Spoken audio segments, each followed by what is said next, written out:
Happy Monday morning. I am in the house with Bamal Shah, the CEO of Rajparth Achievers. How are you, Bamal? Good morning. How are you, Blanca? Thank you for having me here. It is my pleasure and it's my honor. And what I tell all of you watching right now is that this is like literally, you need to get out your notebook. You need to get out your pen. You need to understand that Bamal's time is valuable and you need to pick his brain, engage in this chat, ask him questions, and let's get fired up. It's Monday morning. The vacation is over. It's time for you to wake up. And today we're going to be talking about breakthroughs in optimal employee productivity. This is one of my favorite topics. So at the end of this webcast, you're going to have 3 to 10 steps to make your team optimally productive. So what is the first step to I literally am fascinated by this. What's the first step, Amal? The first step is we have to make sure that the team reports to you on a daily or weekly basis. This is one of the most important thing that I see is missing in almost every company that I work with and I train is there is no reporting system. Now, reporting is not micromanaging. Reporting is completely a different than micromanaging. So there was a query on the chat. I believe we're live. So somebody wants to apply for a grant. They can definitely start the process at bit.ly/grants now with a capital G. Blanca, if you just want to put that link, of course, I'll put that on right now. Yeah. So if you want to get started, Cheryl, just go ahead there. Just with the capital G, no N, just G. Okay. Okay. All right. So the first thing is reporting. Reporting is absolutely essential, and reporting forces the employee to report something nice. So at the end of the day, if even if people, it's just a simple question: what did you get done for the day? Okay, very simple. You don't have to make it complicated. And what I wanted, just answer this question for me. What did you get done for the day? Okay. Yep. And just the answer to that question, having that come to you, is mind blowing. And I can see so many companies don't even ask that question. The day passes by and then they're frustrated. Things are not happening. This are not happening. But you're the one who's deciding not to pop that question. So 100%. It's so important. Yeah. I mean, I literally can't emphasize enough. So what else? So we got to get a daily report, maybe do a Zoom meeting planner, do a recurring meeting with your. Well, I have a full system. So if people can go to this link that you just posted, the breakthrough tools, I have created a unique reporting system that, that people can access, that they can implement in their business that allows them for any type of reporting, daily, weekly, whatever you want to do. So, I have a saying that, and this is my own quote. What gets measured gets improved. People know that, but what gets measured and reported takes improvement to a new level.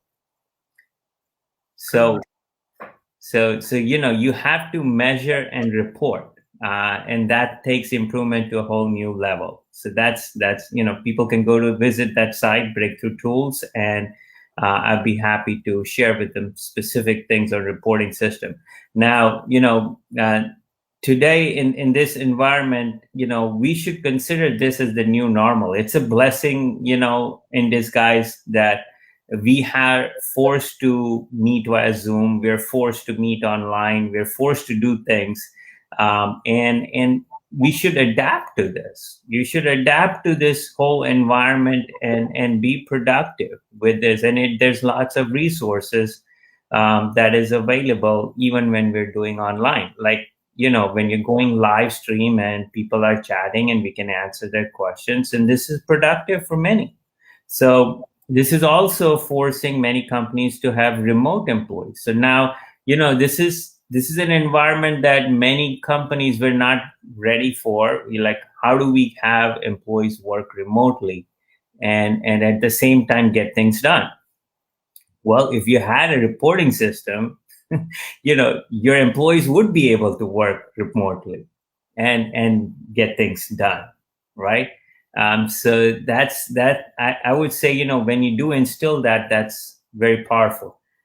Some of the other things is, you definitely want to think about the current environment. In this current and sorry about that. Sorry about the intro. Um, in this current environment, you want to think about revising the job descriptions. What your team used to do before is not what they would be completely doing today. And you have to take a good look at, what do I really want my team to do? Now, there are many companies today, well, they say, I don't have the money to hire more people. I can't afford to because business is tight. So, and absolutely, you should be working with a very lean team. The Instagram was built on 12 people, $1 billion company that was built on just 12 people. So is it possible to build a big company with a lean team? Absolutely. So how do you work with the lean team? This is where time and what you're utilizing in the job description. Now, one of the mistakes that most people make with job descriptions is they have a full list of responsibilities. And that's what people think. Well, job description is list of responsibilities. No, it is a list of outcomes. List of outcomes. So you need to figure out what results you want from your team on a timed basis. So some results you want on a daily basis, some results you want on a weekly basis, some results you want on a monthly basis, some results you want once a year, some results you want quarter, some results you want every 2 weeks. So depending on what results you want, all those results should be outlined. And then give them the opportunity to find a way to give you that result. Instead of telling them, this is, how you do it. Because that's where some of the times the bottleneck is in the how. Because sometimes the how that you describe doesn't work for them, or they're trying to do that how, and then we'll say, you told me to do this, so I did it, so it didn't work. Well, exactly. You have to, regardless of what the employee is doing, take into consideration their feedback because they're the one doing the task. They're acquainted with it. So I'll give you the simplest example, okay? And it's very simple example so people get it. Okay, call Mr. Smith. Okay, now my intention of telling my assistant to call Mr. Smith is not just to call Mr. Smith.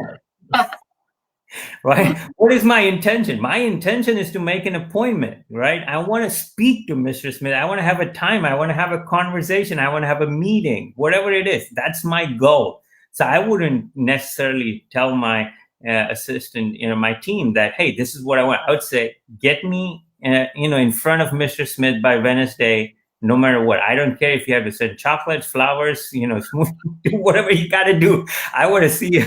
Now that's a description of an outcome. Okay. I like that. In other words, don't just talk to Mr. Smith, but have a meeting scheduled at a set day and time after you're off the phone with Mr. Smith. Right. So that's the result that you want. So that's where people have to delegate outcomes. This is where one thing that what do I put in the job description? Don't put tasks, don't put responsibilities, put projects and outcomes. I love that. That's powerful. Powerful. Yeah. Tell us more.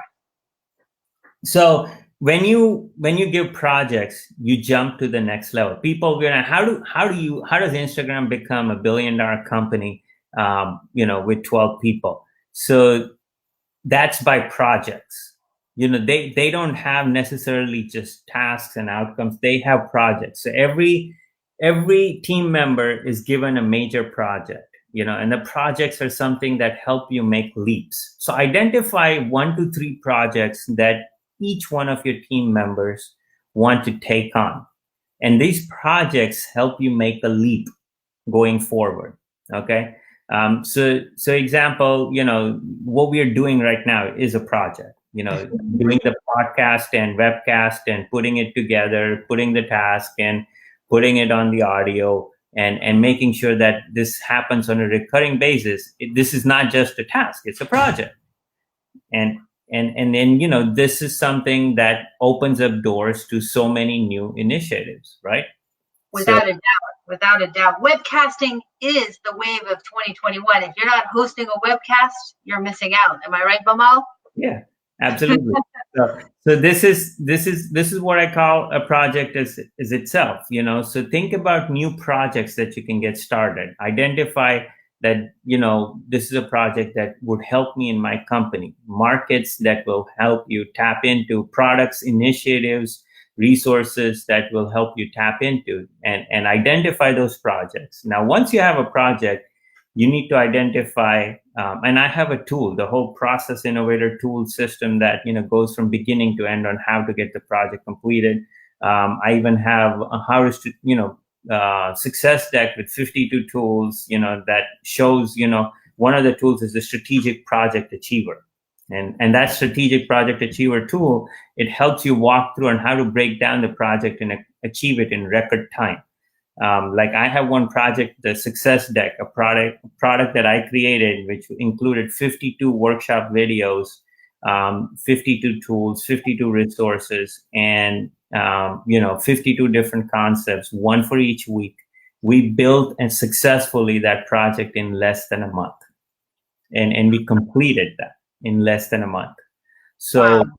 so you know, think about projects that, you know, you want your business to do and your team members to do, and give projects to your team members. Now, many a times when you have your team, the first thing you should eliminate is their title, because once you have a title, you know, you get into that box. This is not my job. You didn't hire me to do this, right? So give a very unique title. So I'll give you an example. Okay, Tony Hsieh of Zappos. I don't know. You know Zappos? Yes. Okay, so Tony Hsieh of Zappos. You know, his company was bought by Amazon for $1 billion, but his team members didn't have the normal titles. Okay, so his assistant dressed up in a black ninja suit and comes to work. Okay. And she calls herself the time ninja for Tony. That's hilarious. So her responsibility, you know, is like, how do I make Tony his time productive? And she's got this ninja warrior suit that she comes in to work, and it's fun. Oh my God, that's so funny. That's good. Yeah. A little humor. Bring in some humor into the workplace. Yeah, bring in some fun. Like one of the things we're doing for a parking company right now is we're creating a hip hop, you know, rap song dance to what mistakes they should avoid on a daily basis, because it's costing the company $100,000, insurance premiums going through the roof, and contracts dropping because silly mistakes like they didn't roll down the windows, they didn't lock the car, they forgot to write down the markings, you know, the parking spot of the car. So there are 6 people looking for the same car when these 6 guys could be parking a dozen cars at the same time. So, you know, it's important that you bring some fun and excitement. You know, one of those people in Tony's place, they have a Zen place where he has a wooden cottage as his office, and in that wooden cottage he has a princess chair. I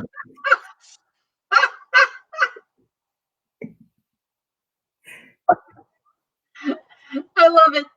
So you know, to bringing optimal productivity in workplace, you have to think outside the box but inside the box, meaning that you have to put the boundaries of what you want to think about, and then think outside the, you know, like creative, you know, within those boundaries. So that's key. Now, with each team member, write down these keywords, whoever's listening, and, you know, and it's on this show. These are the 3 things that they should be looking at their team members to deliver to them: direction, capabilities, and confidence. So number 1 is what direction my team members are providing to me. And I can tell you that you don't want all yes people around in your team. You want people that say no to what you have to say, because you want feedback. You want to see where you're making mistakes. Feedback is the breakfast of champions. So you definitely want feedback. I can tell you a story. One Amazon FBA company that I was training, they doubled their sales with the feedback from an employee that was making very little money on an hourly basis. She was just a front desk assistant. Okay. And the company was facing a communication bottleneck because they had warehouses and they had 3 floors and they were constantly going up and down the floors and nobody would find them on their desk. So when we were doing the workshop and I was doing the workshop, she just said, why don't we get walkie-talkies? And the owner of the company is like, why not? He goes on Amazon, boom, boom, boom, boom, boom. Done. They're coming here Wednesday. 15 walkie-talkies. Well, actually, just to do a little networking here, my fiance owns a wireless two-way radio company. So maybe next time consider David Schaffman, one of our sponsors of the network, Wireless Two-Way Radios. But that's incredible. Just that one suggestion doubled that salary's business.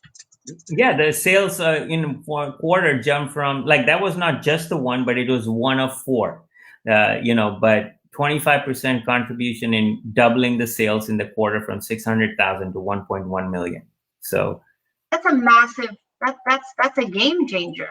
Yeah, game changer. Now I have to ask a follow-up question. Did they reward the employee for the feedback? Absolutely. And they started a whole bonus program. And again, many companies, they think about sales, but sales is not the only important line in your P&L statement. If you drive down your expenses, is as good as adding more to your sales.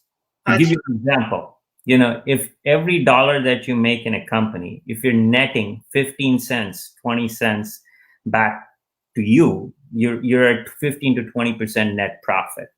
But if you improve your expense, like reduce your expenses, it's like adding $1 more to your sales. Because let's say you add 10 more cents to your net profit. So you go from 15 cents per dollar to 25 cents per dollar. It's like doubling your sales without having to double your sales.